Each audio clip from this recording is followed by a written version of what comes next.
Quisiera iniciar resaltando nuevamente el papel importante de la mujer en el Evangelio de hoy. Hay otras mujeres que son muy importantes en el Evangelio de Juan, pero hay una característica distintiva que no encontramos en los otros evangelios.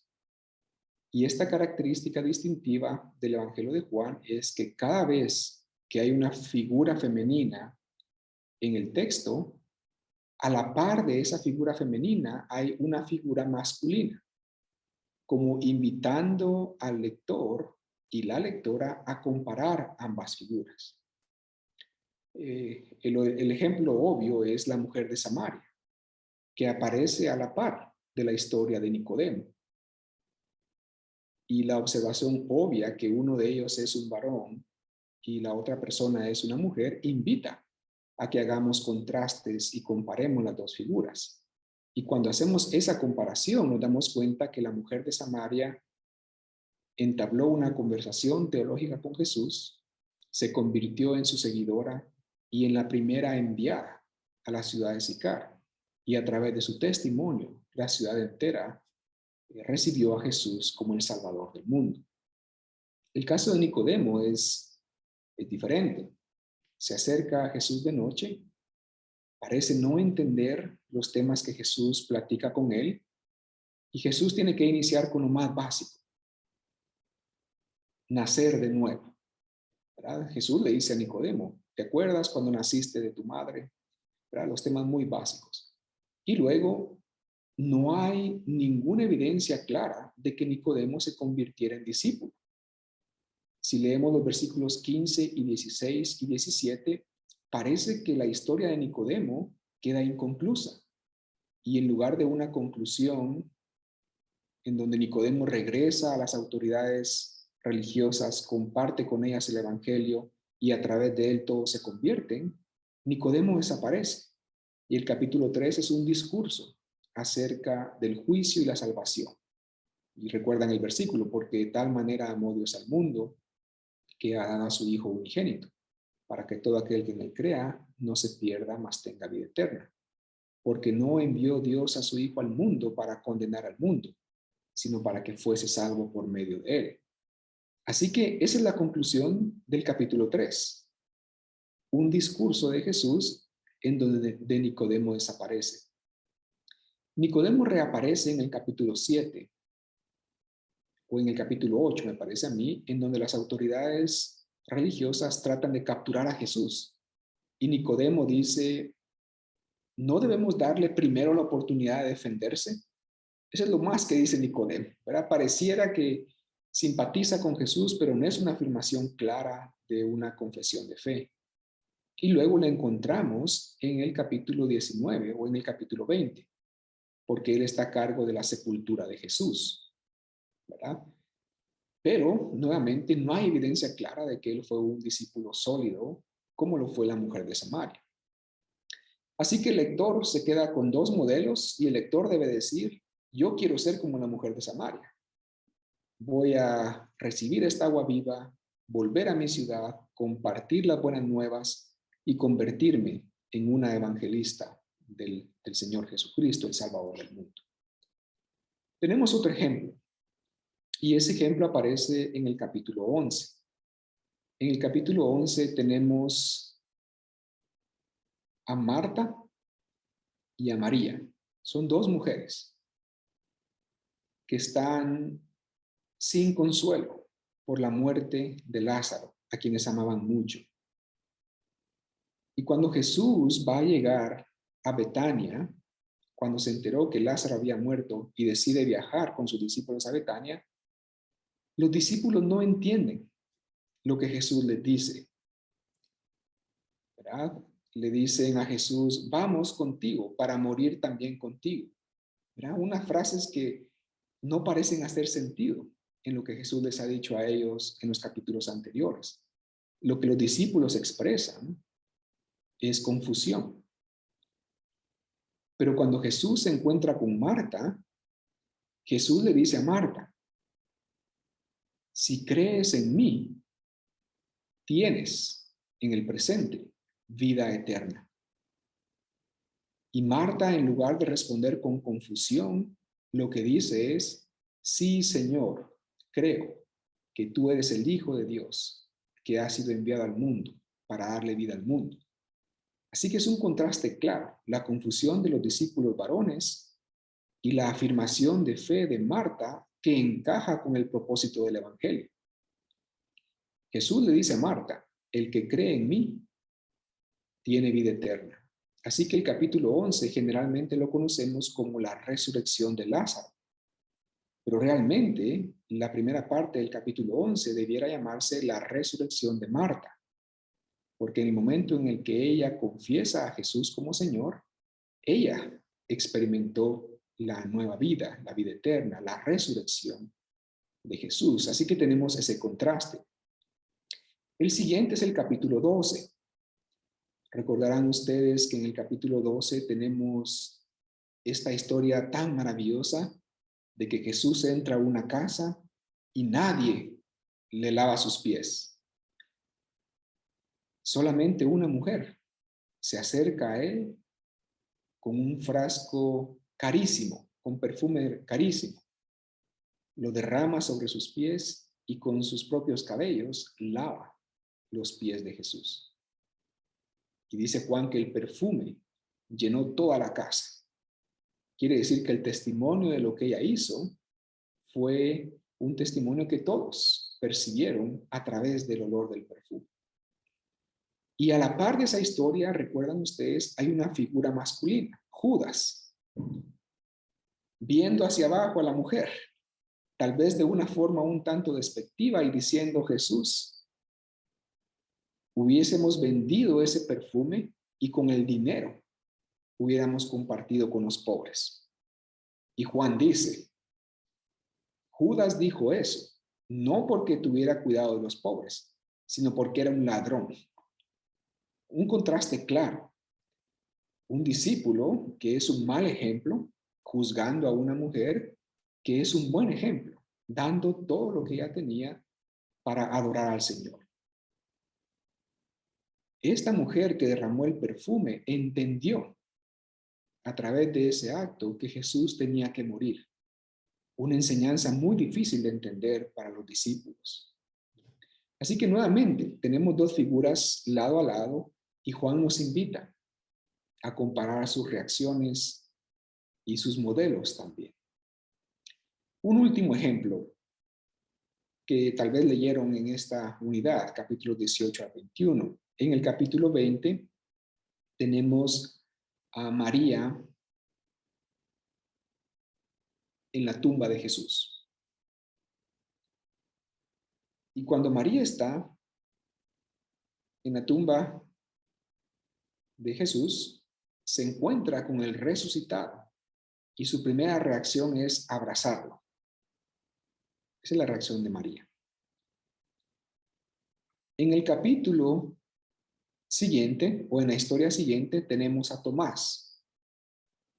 Y Tomás dice, yo no voy a creer que Jesús resucitó. Yo tengo que verle con mis ojos, tengo que tocar las heridas de sus manos e incluso poner mis dedos en su costado herido. Y entonces voy a creer.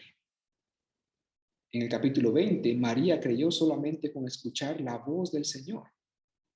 Ella estaba llorando sin consuelo y tan pronto como Jesús mencionó su nombre, ella creyó en él, a tal punto que quiso abrazarlo. Pero Tomás no se contenta con escuchar que Jesús resucitó. Él quiere pruebas de la resurrección. Nuevamente, dos figuras, una femenina y una masculina, lado a lado, invitando al lector a sacar contrastes y conclusiones y comparaciones de estas dos figuras.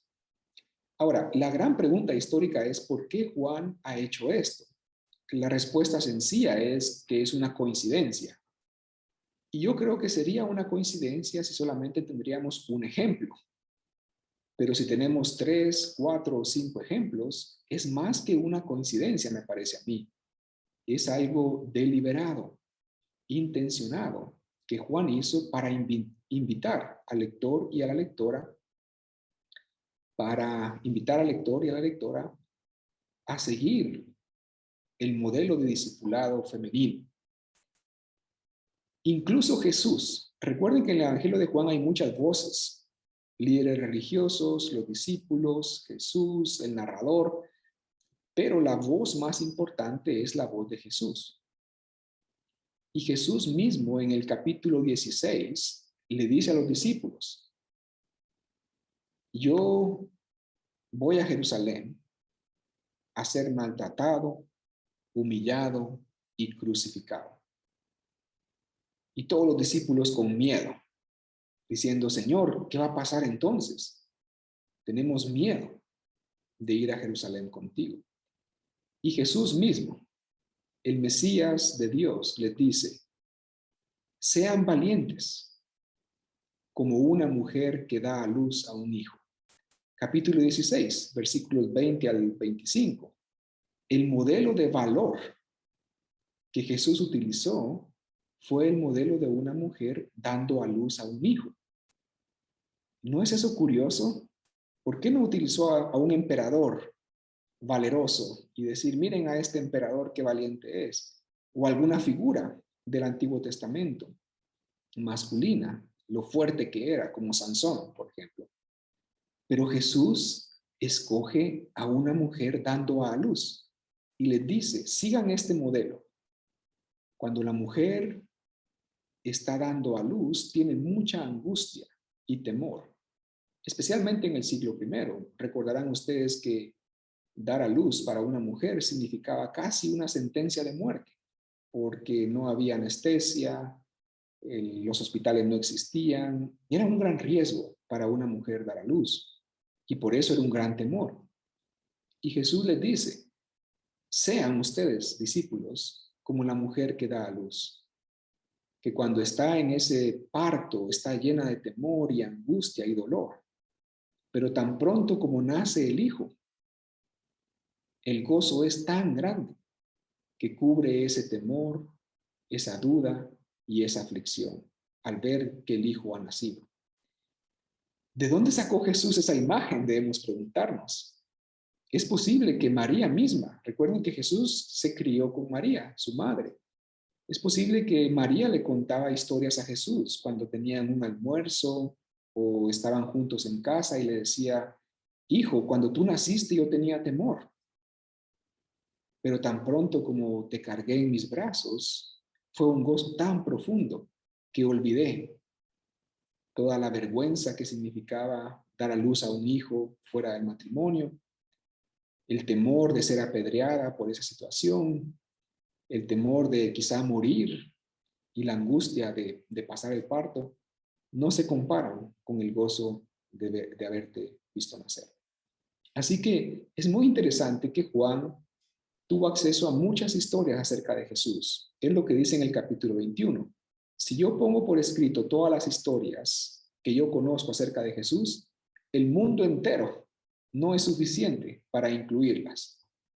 Entonces debemos preguntarnos: ¿por qué seleccionó las historias que él seleccionó si tenía tantas?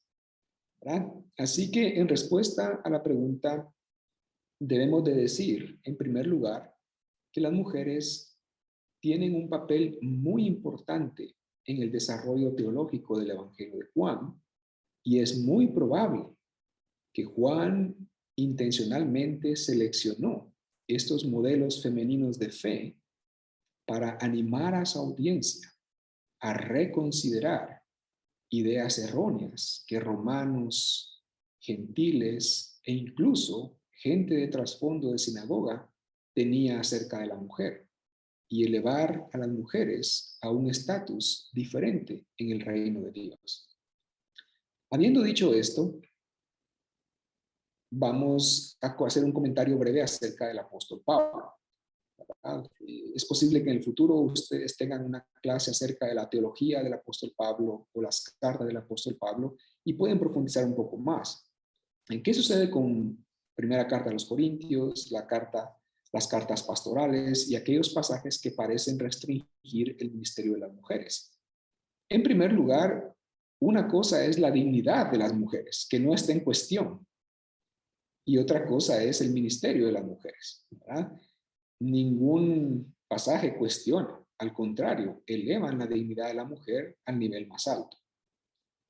Así que esa no es la pregunta, me parece a mí. Somos creados a imagen y semejanza de Dios mismo. Y las mujeres y los hombres tenemos dignidad delante de Dios, la misma dignidad delante de Dios. Esa no es la pregunta. La pregunta es los roles en el ministerio. Una forma de interpretar estos pasajes paulinos tiene que ver con los contextos particulares de Corinto y de las iglesias en las que Timoteo pastoreaba. Recuerden ustedes que en Corinto uno de los problemas más graves de Pablo, que Pablo enfrentó, que el apóstol Pablo enfrentó, tenía que ver con la autoridad.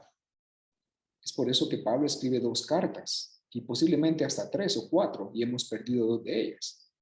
Y es por eso que Pablo visitó la iglesia 2 o 3 veces y vivió con ellos casi 18 meses, porque ellos tenían problemas con la autoridad. Ellos no querían aceptar a Pablo como autoridad. Y dentro de estos problemas que ellos tenían, existía el problema de la autoridad relacionada con la posición social.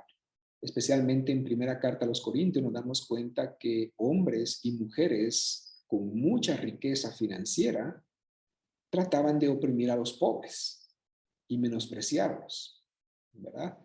Imagínense ustedes, en una sociedad en donde la gente con mucha capacidad financiera tenía mucha autoridad sobre la gente que no tenía dinero, los pobres, cuando el Espíritu Santo vino sobre ellos, es muy posible que la situación se haya revertido. Imagínense ustedes que de repente el Espíritu Santo le otorga el don de profecía a una persona pobre financieramente y a una mujer muy rica financieramente quizá le da el don de servicio. ¿Se imaginan el conflicto de eso? El conflicto social en la iglesia. Así que lo que algunos estudiosos piensan que está sucediendo en Corinto es que las mujeres que vienen de un trasfondo de mucha riqueza financiera están tratando de perseguir los dones más espectaculares, profecía, lengua, enseñanza, porque quizá no están contentas con el don de servicio. ¿Verdad? Es lo que algunos estudiosos piensan. En ese contexto de desorden social en la iglesia, Pablo restringe la enseñanza a las mujeres. Pero algunos estudiosos toman esos versículos desde una perspectiva restringida. Pablo se refiere a Corinto, especialmente a aquellas mujeres de trasfondo oneroso, con mucho dinero, que estaban tratando de continuar a través de los dones oprimir al pobre. ¿Verdad? Esa es una interpretación. Encontrarán ustedes otra interpretación que dice que lo que Pablo decía es válido para todas las épocas, para todo el tiempo, y por lo tanto las mujeres no pueden enseñar. ¿Verdad? Entonces tenemos esas 2 interpretaciones. ¿Qué pasa en las cartas pastorales? Si ustedes han leído con atención, Pablo dice, no permito que la mujer enseñe. Pero si leen la carta de Pablo a Tito, Pablo dice, no permito a los hombres que enseñen. Entonces, si las mujeres no pueden enseñar y los hombres tampoco, ¿quién va a enseñar en la iglesia? ¿Serán los niños o quién va a hacer la enseñanza? En Tito, Pablo dice, no permito que los hombres enseñen. Y cuando leemos el contexto amplio de Tito, se refiere a falsos maestros varones de un trasfondo judío que habían viajado de Jerusalén para tratar de imponer la circuncisión y las leyes de Moisés a los gentiles. Entonces, en ese contexto hay que interpretar ese pasaje. De igual forma, algunos estudiosos piensan que hay un contexto amplio para las cartas pastorales y Corinto que restringen la enseñanza de las mujeres en contextos particulares, ¿verdad? No en todos los contextos. Muy bien, ¿cuál es la solución de este problema? ¿Cuál es la interpretación de este asunto? Este me parece a mí es un buen ejemplo de lo que podríamos llamar una diferencia de interpretación que no debe llevar a la iglesia a una división profunda, ¿verdad? Es posible que ustedes participen en iglesias que promueven, facilitan y también apoyan el trabajo pastoral de las mujeres. O puede ser que algunos de ustedes participen en iglesias que consideran que las mujeres no pueden ser pastoras, por ejemplo, pero sí ancianas. O en iglesias donde permiten que enseñen a niños, pero no adultos. Niños varones, pero no adultos varones. Yo creo que el debate debe continuar y esa no es ningún obstáculo para que podamos llamarnos hermanos y hermanas en la fe. Toda vez prediquemos a Cristo crucificado y que solamente en Él hay salvación. Creo que no hay ningún problema en que tengamos estas diferencias eclesiásticas.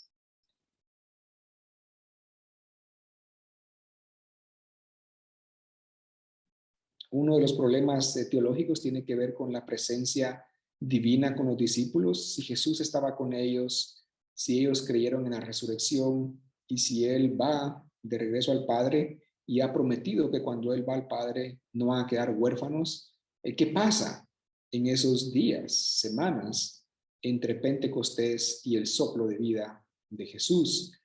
Algunos estudiosos piensan que el Espíritu ha estado con ellos, pero Pentecostés fue una manifestación pública para el beneficio de aquellos gentiles y judíos que habían viajado a Pentecostés y que a través de esa manifestación pública ellos creyeron en Cristo.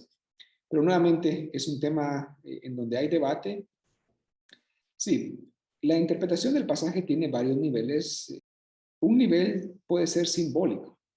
La palabra en griego es en auristo activo y la misma forma del mismo verbo en auristo activo aparece en Génesis capítulo 2, cuando Dios sopló el aliento de vida. Y yo creo que es más que una coincidencia, porque es no solamente el mismo verbo, es también el mismo tiempo verbal, la misma voz verbal y morfológicamente la misma palabra. Así que es posible que Juan, en un nivel simbólico, está tratando de relacionar al Dios creador de Génesis con el Mesías que trae una nueva creación a través de este acto de soplo de vida.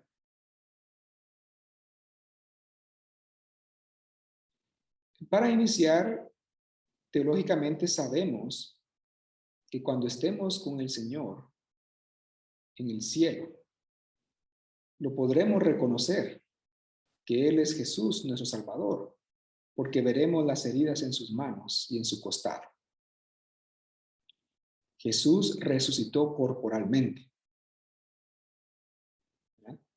Así que el cuerpo de Jesús es un tema teológico bastante profundo, porque su resurrección no fue solamente espiritual o emocional o psicológica, como algunos de la teología liberal clamaban en el siglo XIX, fue una resurrección corporal, que es el ejemplo y las primicias de nuestra propia resurrección corporal también.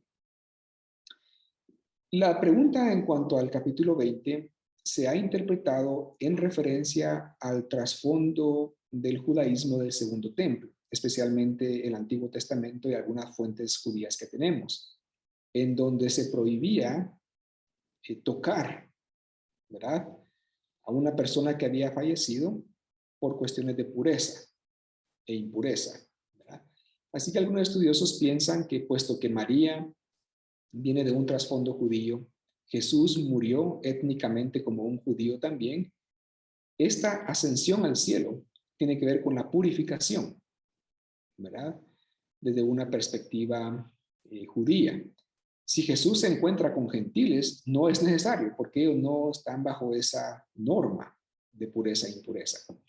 Así que algunos estudiosos piensan que esa tiene que ver con la explicación que tenemos en el texto allí. Porque el capítulo 21 se interpreta a la luz del resto del Evangelio y que es altamente simbólico. Y yo he encontrado muchas relaciones entre el capítulo 10, el buen pastor, y el capítulo 21, o la idea de misión en los capítulos 5 al 10 y el capítulo 21, el simbolismo del fuego, el pescado, capítulo 6, capítulo 15, el servicio en el capítulo 13 podría ayudarnos a interpretar a Jesús sirviendo el desayuno a sus discípulos en el capítulo 21. Un ejemplo quizá que viene a mi mente en el Antiguo Testamento es el famoso Salmo 23, en donde Dios mismo es comparado con dos figuras. En la primera parte del Salmo, Él es un pastor.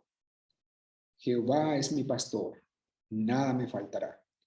Y en la segunda parte del Salmo, Él es un servidor. Aderezas mesa delante de mí, en presencia de mis angustiadores. Así que esta doble imagen de pastor-servidor la encontramos posiblemente en el Evangelio de Juan. Juan capítulo 10, Él es el buen pastor. Y Juan capítulo 21, capítulo 13 y capítulo 21, Él es el servidor.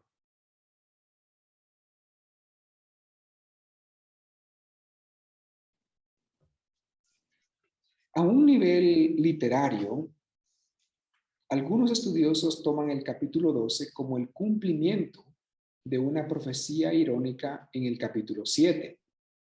En el capítulo 7, aquellos que se oponen al mensaje de Jesús se preguntan, ¿irá ahora Jesús a la diáspora y predicará entre los griegos? Es irónico, porque ellos hablan con ironía, son oponentes de Jesús. Y en el capítulo 12 tenemos el cumplimiento de esa profecía irónica. Hay otra profecía irónica en el Evangelio de Juan, y esta nos viene a nosotros en labios de Caifás, capítulo 11. Caifás dice, es conveniente que muera un hombre en lugar de que todo el pueblo perezca. Es irónico, porque realmente es verdad, pero Caifás estaba diciendo más de lo que pensaba él que estaba diciendo. Así que algunos estudiosos piensan que el capítulo 12 es el cumplimiento de esta profecía irónica en el capítulo 7, donde la gente se pregunta, ¿quién es este que habla de esta forma? ¿Está diciendo que irá a la diáspora y predicará a los griegos? ¿Verdad? Y es una pregunta. Y efectivamente, ahora lo tenemos entre griegos en el capítulo 12. La identidad de ellos es un punto de debate. Personalmente creo que son gentiles, que ellos son griegos, no solamente de la diáspora, de un trasfondo judío, sino también, me parece a mí, incluyen a los gentiles. Sin embargo, hay autores que se oponen a esta idea. Louis Martin es uno de ellos. Él piensa que ellos son judíos que vienen de otras partes del mundo, de las sinagogas, a adorar a Jesús. Recordemos que el templo en Jerusalén era un templo que era visitado por judíos y gentiles. Era una atracción turística, así que mucha gente llegaba allí porque eran personas que viajaban a diferentes lugares y adoraban, no solamente en este templo, sino en cualquier otro templo que era magnífico, ¿verdad? Así que es posible que sean griegos que van a Jerusalén, los atrae lo espectacular del templo, pero al encontrarse con Jesús, el nuevo templo, se encuentran con Dios mismo, ¿verdad? Alguna parte de la interpretación tiene que ver con el vocablo griego, helenés, que se utiliza también en este pasaje. Encontramos este mismo vocablo en otros contextos en referencia a gentiles, ¿verdad? Y por esa razón algunos estudiosos piensan que ellos son posiblemente gentiles. Y literariamente hacen una progresión, ¿verdad? Tenemos judíos con Nicodemo, samaritanos con la mujer de Samaria y luego gentiles con los griegos en el capítulo 12 y romanos, Poncio Pilato en el capítulo 19. Así que podría también haber una progresión literaria si ellos son gentiles. Si no son gentiles, de todos modos tenemos una historia de un encuentro entre Jesús y un gentil. Y este es Poncio Pilatos en el capítulo 18 y en el capítulo 19. Él es un romano, claramente él no es judío, él es un gentil y Jesús le predica el mismo evangelio acerca del reino de Dios, la autoridad que viene de arriba, la salvación que solamente se encuentra en él y el reino que él ofrece. Así que si la conclusión es que los griegos del capítulo 12 son prosélitos de un trasfondo étnico judío, de todos modos tenemos a un gentil escuchando el evangelio de labios de Jesús.